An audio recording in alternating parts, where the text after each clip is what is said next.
Sure. So here's my summary for the current state of the game. Gear bad, raid bad, story bad. People blaming content creators blaming casuals, devs blaming costs, but also this is their loss leader, 14, that is. Yoshi P working on something else, and still no Blitzball.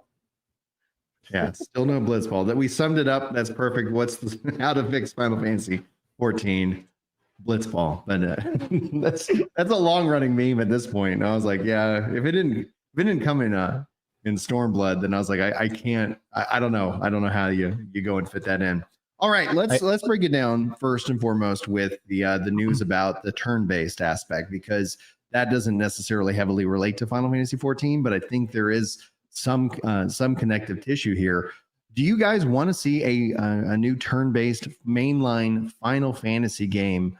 And if so, like, is that what they should focus in on next, or is this something where, I don't know, I've floated the idea around, like, maybe you just separate Final Fantasy into two different brands. You have Final Fantasy, the action RPGs, maybe you even start renumbering them, and then you have Final Fantasy, the turn-based, JRPGs that people have expected, and that maybe continues the numbering.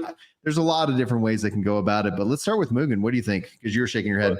Oh yeah. As far as the turn-based, I think the mainline Final Fantasy should return back to that, because I think we already had two different categories. We had spin-offs, Final Fantasies, and then we had the mainline. And I always been saying this: when you see a number in front of Final Fantasy, that comes with a certain standard.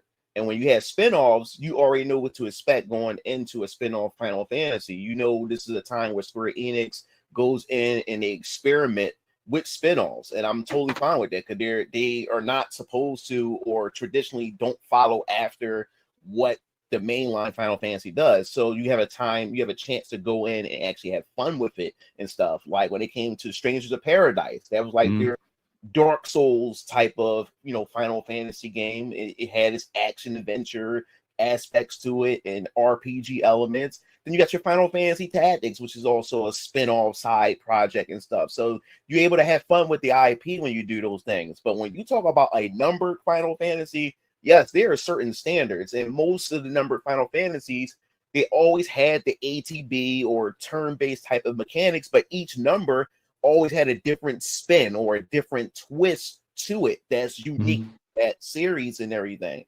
And I was totally okay with that, totally fine with that.